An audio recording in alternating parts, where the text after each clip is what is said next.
Now, Sports Talk with Broads. Here's Hunter Brody.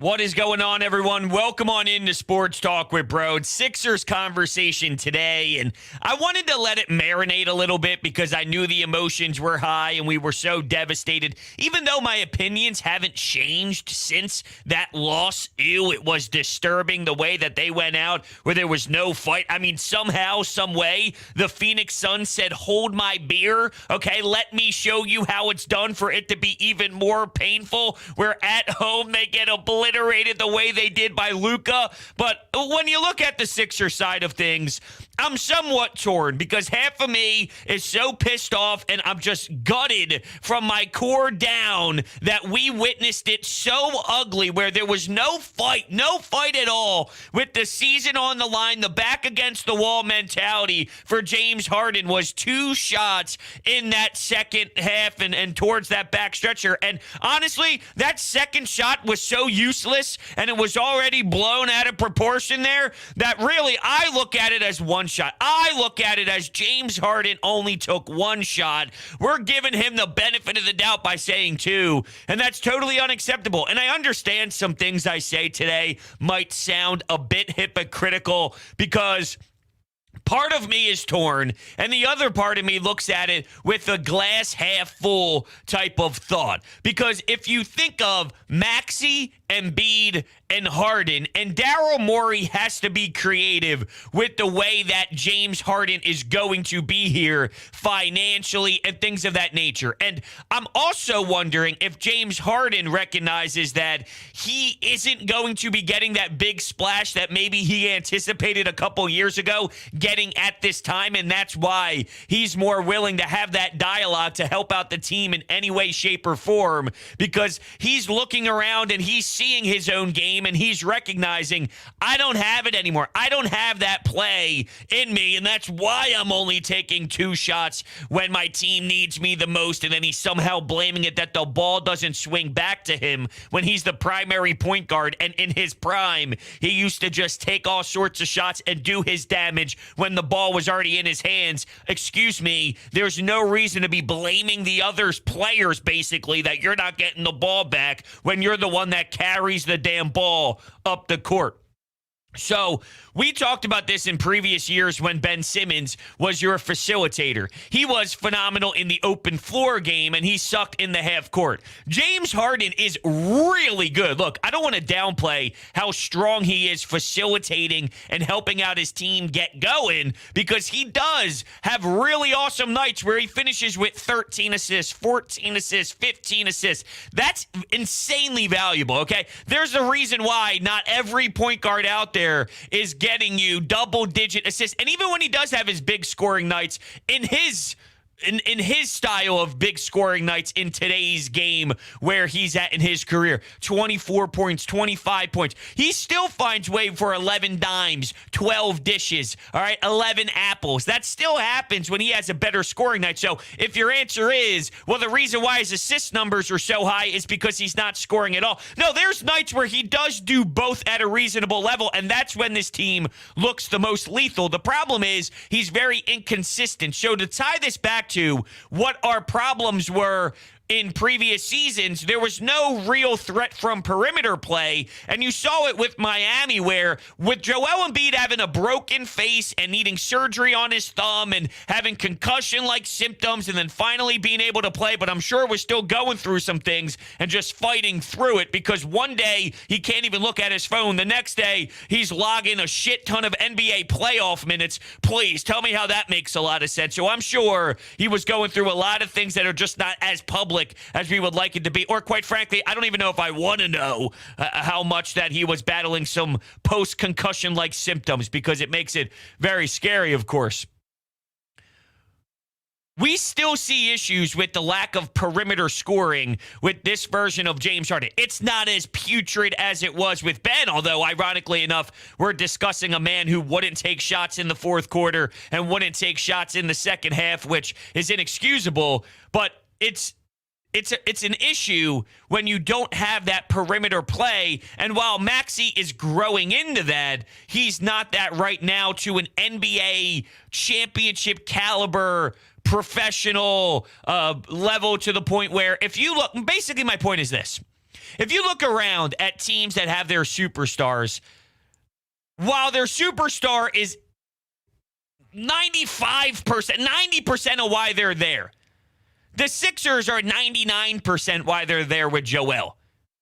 When the Sixers don't have Joel, they fall apart to a wild level where that team might be the Orlando Magic.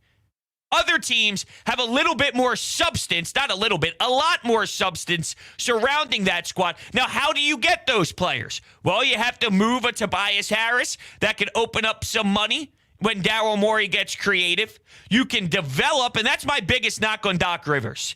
While I understand wanting to go with the veteran, when I watch these other teams, whether it's the Bucks, whether it's Robert Williams, who's knocking down 6,000 threes, these guys got to play throughout the 82 regular season, and then over 3 years of getting NBA regular season experience at a specific role, and Isaiah Joe can definitely form into something reasonable. So then when you're desperate and you're going to guys, you have someone who can hold his own for 8 minutes, because over 3 years of regular season role play, they have blossomed into something and learned throughout that. But because Doc Rivers doesn't do it, it's a problem that this team can't develop cheap talents. And when you're spending a lot of money on your stars, which is what you are supposed to do, now they overpaid for a Tobias, and quite frankly, they might be overpaying for James Harden, considering we need to get interesting here, Daryl Morey, on what buttons you're going to push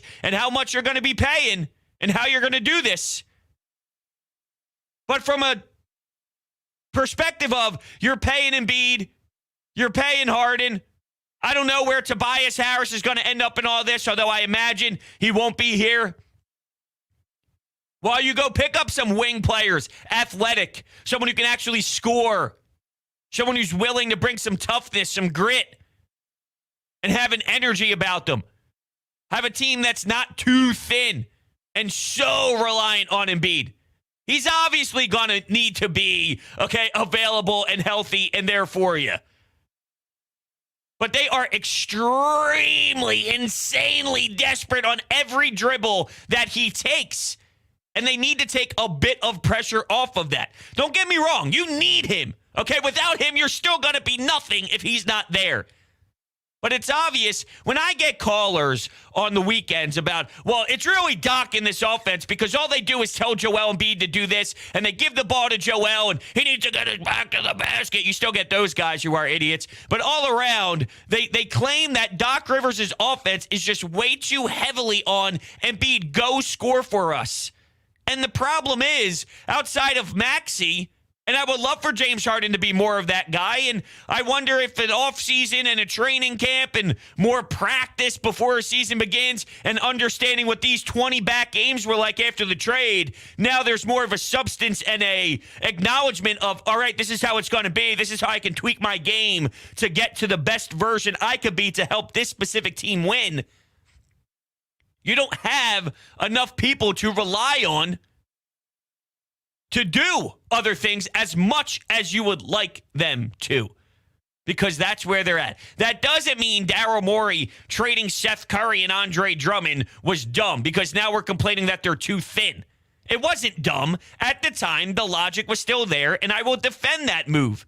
But what can you do from this moment on? And I also heard an excellent point that, are they changing this around way too much? It's Jimmy Butler. It's Tobias Harris. It's James Harden. It's so many monstrous additions. And here we go again. We're already hearing Windhorst 2 days after say, oh, yeah, Daryl Morey's looking to trade Tobias. Oh, yeah, Daryl Morey, Tyrese Maxey value this. Look, if they trade Tyrese Maxey, they'd be foolish. I can't imagine in a million years. Just remember this. Just like when Ben Ben Simmons and all those rumors were going around town and everything was happening on national media, this and that, there's going to be a bunch of slop thrown out there by national media people. This is what the NBA does. This is why the NBA gets the ratings that it does too. And now they're a 24/7, 365 type of league, just similar to the NFL, where it's nonstop because they create this drama and they create all these storylines. I can't imagine that Tyreese Maxey's on the move. I know Bradley Beal is the highlighted name. You're going to have a Bradley Beal that's, 29 or so, and has had some issues with injury. James Harden, who's getting old, who's had some injuries with where he's at in his career. And Embiid, who's banged up a lot. Is that something you want to build around? I'll take my shot, but it better not be with Tyrese Maxey. Donovan Mitchell's another name. I like Donovan Mitchell, obviously. How ironic would that be after everything with the Ben Simmons debacle?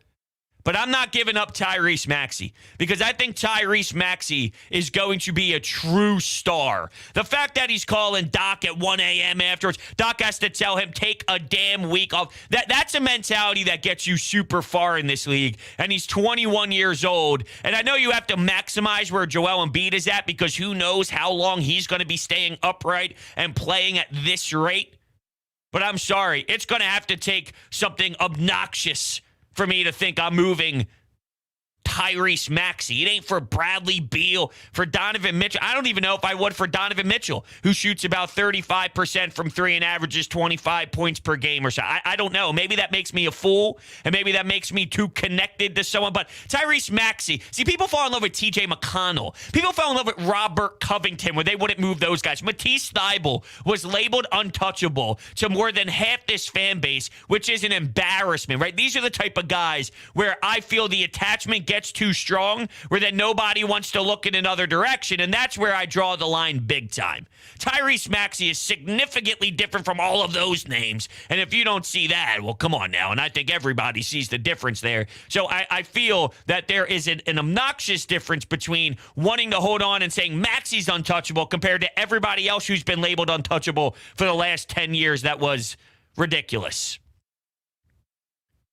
So getting back to the jump here and right off the rip, I'm torn because I'm so frustrated and I almost feel that we're fooling ourselves a bit with Harden and what he can be and this, that. At the same time, it's not a horrendous trio to start with when thinking about building a team and building structure. Daryl Morey has to push a lot of the right buttons, and it's going to be difficult. And unfortunately for Tobias, who played his best basketball, and I thought he handled everything professionally from the fan base. Remember, there was that whole situation with the fan base and saying certain things, and then having probably the most consistent playoff run out of anybody on this team. There were some moments that got a bit ugly towards the end, but ultimately, throughout the first and second round, Tobias Harris was really strong. He's going to be the one to have to move because of the financial pieces surrounding him. But you got to find ways where you get way better on the wing. No more Green. And Green played great, but just in general, Danny Green, who's going to be coming off that injury. Furkan Korkmaz. You got to get real NBA players established. I think we can tie this together with where the Phillies are right now. All right, because with the Phillies, they got real pure professional hitters. Nick Castellanos, Kyle Schwarber, Bryce Harper, Gene Segura. These guys are real MLB players. Last year, they played with Luke Williams, Nick Maton, and all those other garbage guys out there. Travis Jankowski. These guys played way too much damn baseball. That's an issue. That's Furkan Korkmaz. The Shake Miltons of the world. What you need to do, though, is find ways, too, while I say that, to blossom at least one of these guys. And I think Isaiah Joe might be the best candidate. And Paul Reed, too. I know Bassey's a name.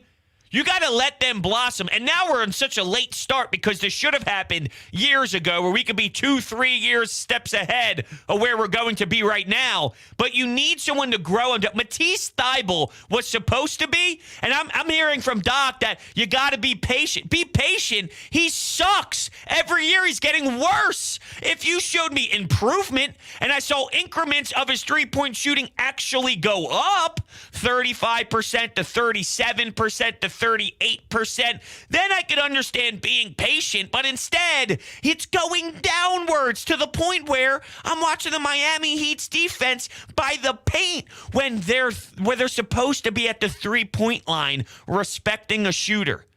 3 and D? No. All we have is 3 or D. We need 3 and D. And I think Isaiah Joe could be that guy, but you actually have to put effort in, Doc, to grow these players. While Doc Rivers is saying that he wasn't here to win anything. When I got here, we weren't supposed to. What are you saying? Brett Brown couldn't get them past the second round. Your duty said, and by the way, when you got hired, you said you looked at this team and recognized with Joel and Ben that they could do something. Because the speculation was maybe you would take some time off. So why did you choose the Sixers? Because you thought they had a chance to actually make some noise. So in what universe now are you backtracking after you fail? I do agree with him that it's hard to win. The Milwaukee Bucks, they lose Chris Middleton. That's not enough to beat the Boston Celtics. Unfortunately for them, they're not going back. The Phoenix Suns, they're not going back. It is hard. It is very difficult. I will not deny that. You have to have a better approach, though, and hold yourself more accountable when that's the case. I'm not surprised that Doc Rivers is back. I'm indifferent if he's back, okay. If he's not, okay. I don't think he's the reason why you lost that series. Everyone believed Nick Nurse was going to pants him in the first round. He pants Nick Nurse. Why was that? Because you had Joel Embiid and James Harden, and the Toronto Raptors didn't have the talent to match up. Well, what happened with the second round? Once Eric Spoelstra went to the fronting, they didn't have many answers. But James Harden sucked. Tyrese and Tobias didn't do their jobs. I don't care who your coach is. If you don't do your jobs out there, Monty Williams is a phenomenal coach, right? A-plus coach. By the way, who did he learn under? Interesting. Everyone points out, well, you let all these assistant coaches go. Brett Brown was an idiot. I can't believe the Sixers let all these assistant coaches go. Who did they learn from? I'm just saying. They didn't just magically out of their hat become unbelievable coaches without learning from who they're underneath. Just to put it in perspective on the Brett Brown's an idiot train.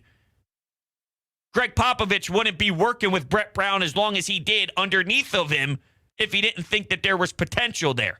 But anyway, I digress. This isn't a Brett Brown show today. I'm just trying to give you some context here. Now, is Monty Williams a horrific coach because Chris Paul and Devin Booker sucked? Look at what's going on in Boston. Your players got to play. While I know the Sixers didn't have the answer, Doc Rivers didn't have the answer for Eric Spoelstra, that's third on my list. Embiid's health was number 1.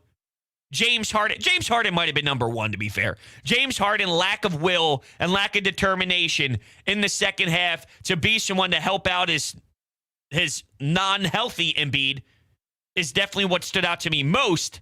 Then Embiid's health. And I can't believe there's Embiid hate out there.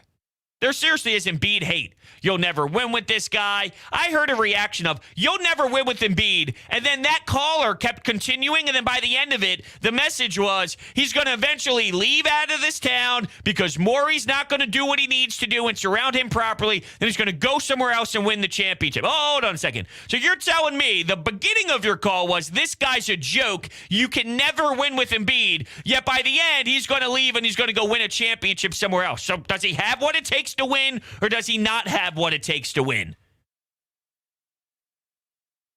Trade Embiid, get rid of Embiid. Embiid's a joke. Embiid's soft. These are the comments out here. I laugh those off. I do. You don't want Embiid anymore? Okay. You want Iguodala? Is that what you want? You want Iguodala, Lou Will, Drew Holiday? Is that what you want? I know it's going to be hard for Daryl Morey at this point to acquire everything. Here's reality, though. What's easier? Finding a Joel Embiid a Luka Doncic, a Devin Booker, or finding a really good role player or a guy who's fifth in your starting rotation who's a good complementary piece? Is it easier to find a Seth Curry, who we saw had problems in the defensive department against the Atlanta Hawks with Kevin Huerter? But I'm just saying, if you're trying to fill out these guys, this team with more professional guys, more professional players, Seth Curry, professional player, right? These style of guys where you need a couple of them, 3 guys, one that you can slide into the starting rotation, and then 2 guys that could be on your bench that you could rely on for a 7-man unit. It's easier to find those type of players than it is to find an Embiid, to find a good facilitator in James Harden. The issue is, how much money are you going to apply to what James Harden brings you? And Tyreese Maxey, we know where his contract is at the moment, considering when he was drafted, of course. So that's why I'm looking at it as the glass is half full, because you have the hardest thing to find, which is a top 5 talent in the NBA, a top tier talent in the NBA. That's the most difficult. Surrounding him, it's not that it's easy, clearly, because they have struggled to do it. I expect Daryl Morey to go out there and do everything he can. My one fear of Daryl Morey is this. We know he's star hungry, and there's nothing wrong with that. That normally actually wins in the NBA. But I don't want him to go overboard to the point where you do something silly. Now, I don't anticipate him doing that, and I'm specifically referencing a Tyreese Maxey because he sees, just like anybody else, that there's something inside of Tyrese Maxey that's different, that's very special. And Bradley Beal, I'm not giving up Maxey for Bradley Beal. I'm personally not doing it. But is he getting so star hungry, and he ain't worried about 4 years from now, 5 years from now, 6 years from now? That's like, I'll use the Phillies again as this correlation throughout the show. When everyone's bitching that Joe Girardi isn't playing Bryson Stott every day and he's using Camargo, and the reaction is, well, Bryson Stott's supposed to be your everyday shortstop one day. Joe Girardi doesn't have a contract for next year. Joe Girardi's extension wasn't signed. He's trying to put the best product on the field right now. And to be fair, Bryson Stott was sent down for a reason, because he was hitting he was hitting under 200 for quite some time. He returned to the majors and has been producing. But is he worried about 4 years from now? No, he's worried about his job right now and putting out the best product on the field to win baseball games. Where Daryl Morey, short term, is maximize Embiid. What's going to happen 5 years from now if we let someone go? I don't care. Let's get a star in here. Now, I don't think he's that dumb. I don't think he's that outrageous where he's going to make such an egregious move to do that.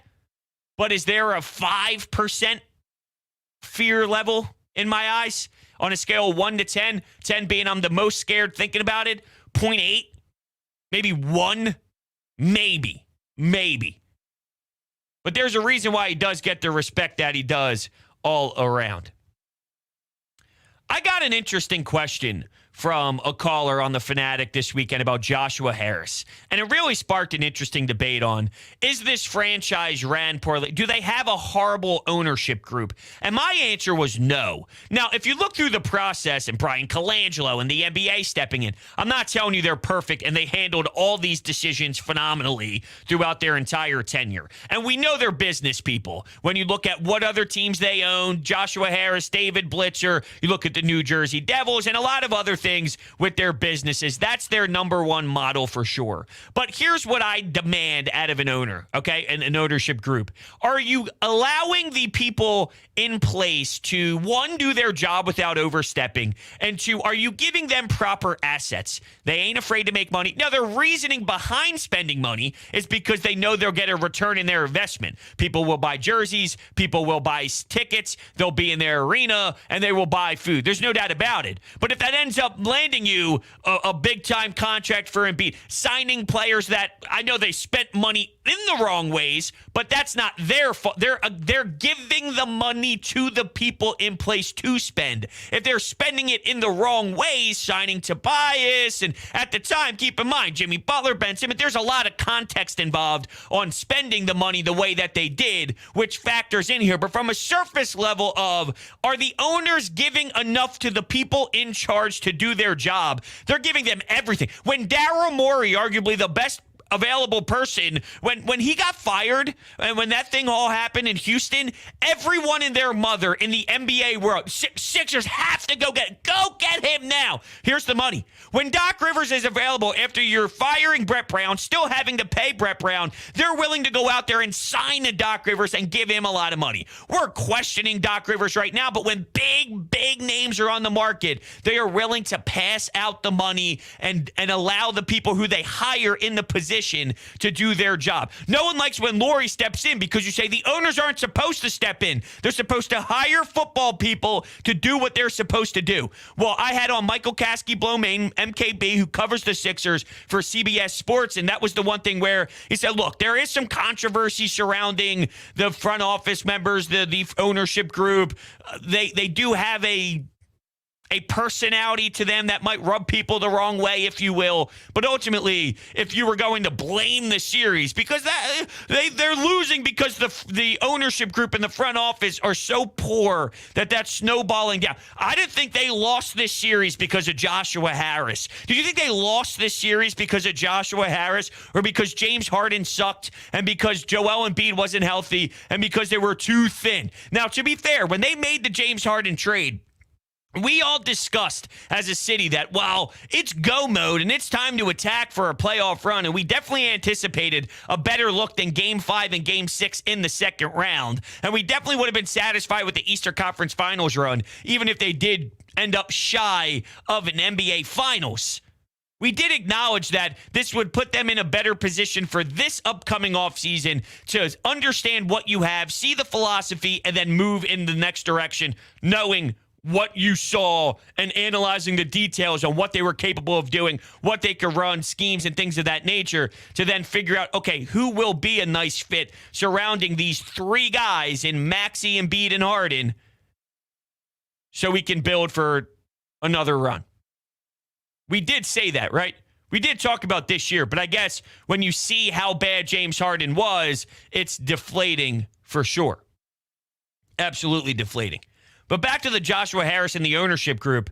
We could talk about bad decisions during the process and all of that stuff. No doubt about it. And I'm sick of the process. I really am. The fact that every time a season ends, the process is that. Shut up. Shut up. I'm done with it. We are so far removed from that nonsense. In theory, you could use that type of philosophy in anything without it being called the process. You could go back to the Eagles, right? Well, if they didn't draft X, Y, and Z 7 years ago, and then 6 years ago, you wouldn't have had to do this, and then 5 years ago, you wouldn't have had to do this, and you could have drafted this player. You could do that in any sport ever. At some point, you just draw the line. Yes, they went through losing to get players. Everyone does it. They just were way more open about it. It is what it is. I understand the drama, the Markel Fultz, the Burner Gate, Brian Colangelo. I got it. This is rare and unique to the crazy storylines of it all. But at the end of the day, I don't want to hear it anymore about the process. It's not going to work. You're not losing. Shut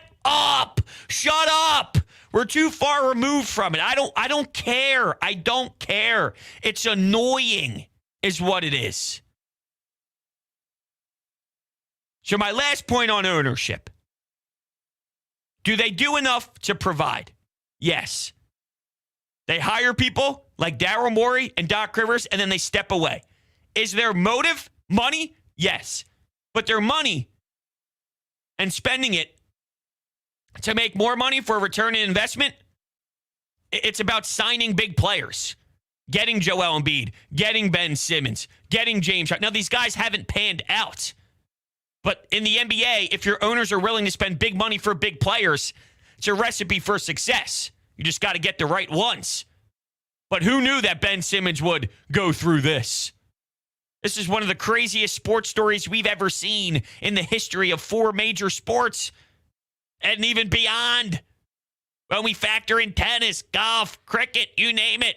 The dude just doesn't shoot a basketball and forgot how to play the sport, and now he's holding every team hostage just to get paid money to live a lifestyle of a basketball player without actually wanting to play the sport of basketball. What do you think? He's going to go to his next city, wherever that destination is, and thinks to himself that he's not going to get questioned on his game and his lack of growth? Please. Even if it is in one of those cities out west. Who knows what the Brooklyn Nets do with him, because it's a mess. I'm just glad we don't have to deal with it anymore the way that we were. They need help with the perimeter play, big time, and that's where it begins. They need help with perimeter play. They didn't have it with Ben, and with James, not to our liking. The three-point shooting wasn't there. I saw a piece by Derek Bodner, and he actually tweeted this out. I'll actually bring up the stats for you so I could give it to you verbatim. So, I got my sound on, my little clicks, if you heard that through the microphone. James Harden shot 36.4% in the half court during the playoffs and 33.3% on shots out of ISO. Even factoring in threes and free throws, his points per play numbers were below league average. That's where it begins. It begins with him. Now, is it a hamstring problem, or is this just James Harden? He said after the game that he's finally starting to get back and feel healthy. You're starting to feel back and feel healthy, and that's what you gave us, my guy? How is that even humanly possible?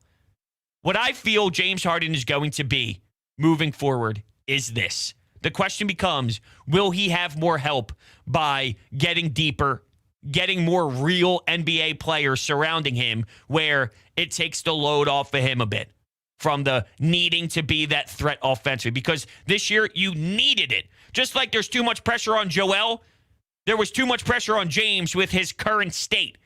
If you have the proper team surrounding Embiid and Harden, taking the proper amount of pressure off of both of those guys, will it then be a free and easy offense that has a little bit more established offensive identity that can roll smoother? I don't know. And me saying that, me demanding taking pressure off of these two guys and distributing it through other players who are good players in theory, not great, not unbelievable, but good players. Now am I saying you got to rely on good players? How many teams win because they rely on good players more instead of great players more? Is that a recipe for success? At the same time, though, just playing devil's advocate, Robert Williams just won you at a playoff game. Those pieces are important. You're not involved without the top guys, but those middle ground guys can swing it, can swing a big game. Matisse Thybulle being unable to play. His inability to be an offensive threat. And by the way, his defense is overrated as hell. Really. Does he change postseason games because of his defense? And nothing irritates me more than him getting beat and swatting someone from behind. He never stays in front of guys the way I would like him to. He took over regular season games. He doesn't take over these postseason games at all. He was more of a nothing than he was a something.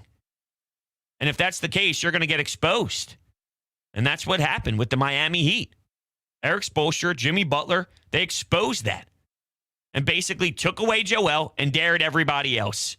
And when you don't have anybody else, it looks the way it does, deflating.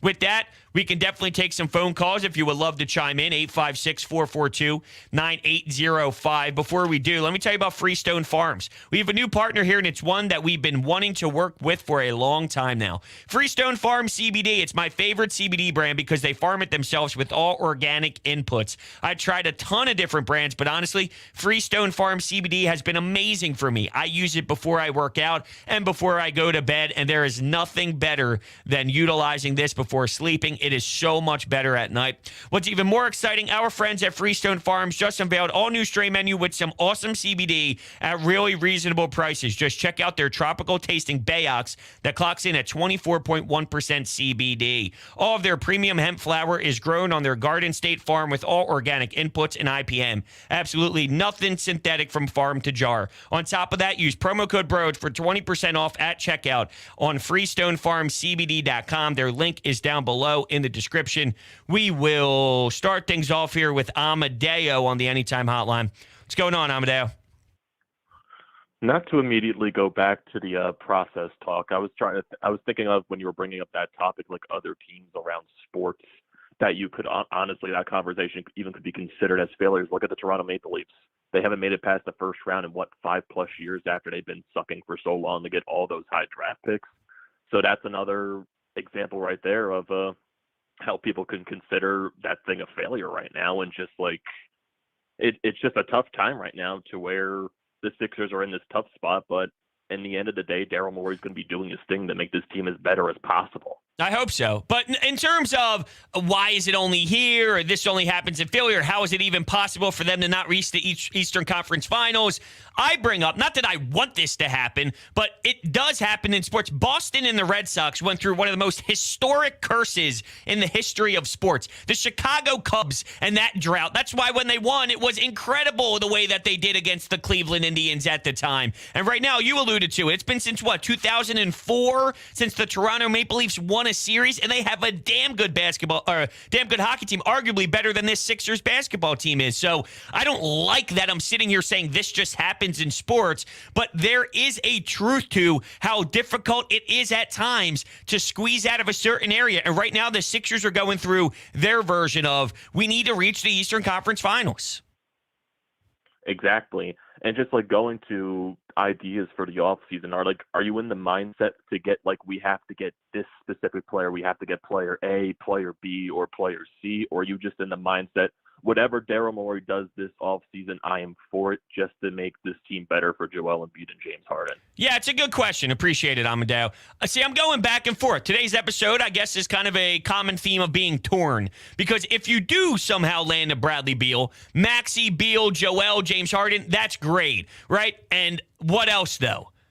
I almost wonder, would the better move be with Maxey and asking him to improve more, which I think is a fair ask, and I'm not saying go from 30% from three to 42% from three to 50% from three, just more volume. The way he's shooting the basketball is fine. The percentage from deep that he's shooting the basketball is fine. It's just becoming more of a go-getter, and hey, this is not your team, but you're allowed to go out there and take as many shots as you want because you are going to be that guy that's going to step into a major role and even be more of an addition than you were from last season, which is going to be incredible. But you don't have to defer as much. Go ahead, be that dog, use that speed, take those shots. We have trust in you. You are capable of doing it. We're giving you the green light for a reason. Would it be better to grab a handful of really good players instead of just focusing in on a Bradley Beal? But we know that Daryl Morey has the motor to go after the big guns and the bigger names. But I do wonder, if you move Tobias out of there, you don't pick up Danny Green, obviously, with that contract option. Can it be more beneficial to get deeper with solid players instead of just focusing on one big splash? I don't know the answer. I do not know the answer. It's got to be the right mix. It's got to be the right guys. But they're too thin, and they're throwing out guys that shouldn't be playing NBA basketball. You have guys that realistically shouldn't be playing. They're NBA regular season guys that don't deserve postseason run. Duncan Robinson would start for the Sixers. He's not even playing for the Heat. Tyler Hero's coming off their bench. Tyler Hero would be someone that you relied on as your second best scorer on the Sixers, arguably. Hero and Oladipo came off the bench for the Heat. That's kind of what we need to be looking for as bench units. You know who came off the Heat for us, or the bench for us? Shake Milton, excuse me, and who else? Paul Reed and Matisse Thybulle, who's not even playable. So guys who aren't playable came off the bench for you. And that doesn't mean Tyler Hero doesn't have flaws. You'll probably see Tyler Hero get picked on defensively. You'll see the Boston Celtics take advantage of their deficiencies. But that's where it goes back to what I was saying before the postseason even began. All teams have their problems. All teams have their issues. All players have their limitations. But if your top players play well, you're going to be put in a great position to succeed. Or if someone else picks up the slack for a player having an off night, whether that's a Robert Williams exploding in a way that you never would have thought in a million years he would have that type of night. Can you leave that arena victorious with those circumstances? Those were the questions that were raised. If Harden did have an off night, did Maxey and Tobias carry as a unit to make up for what Harden missed out on in the scoring department? And the more of the guys that you get surrounding your top three that are more professional, you have a better chance to do that. So I'm normally always star-driven. I'm normally always go land at Bradley Beal, this and that. And I know in theory, well, Beal, Maxey, Embiid, Harden, how can you not want that? Well, when we got Harden, we were saying the same damn thing, right? This team's going to go on a run. You got a real guy in there, which you did compared to the alternative. No doubt. I'm not going back on my thoughts at the time. I thought they were reasonable at the time. But we saw a bit on how it was deceiving a little. I don't want to get fooled again, and I'm almost wondering, when you see it from a distance and you start waving your pom-poms, it's all great, but are we going to be saying the same thing we're saying right now after that trade goes down, or the movement happens with Tobias and you get his money and all that, and all the money ends up panning out? Are we going to be sitting in the same situation that we are right now, referencing, well, it sounded great at the time, but then we saw how problematic it was? Should we have went deeper instead of just heavier up top? Maybe that's dumb, though. Because that does seem like 4 people who could explode big time. But if you're running out trash again after that, see, what I think is happening is, and bench players are bench players for a reason. But right now, we ask our bench players, don't get annihilated. Keep the game as is, which is not an unrealistic expectation. But at some point, can't we demand a little more? Hey, make this tie game a 4-point lead by the time Embiid clocks in. Can't we have that? That's not crazy. Outscore the other team by 2 buckets with Embiid on the bench. I'm not asking for 8. I'm not asking for 10. But right now the bar is almost, hey, if you can get outscored by 4, we'll take that as a positive.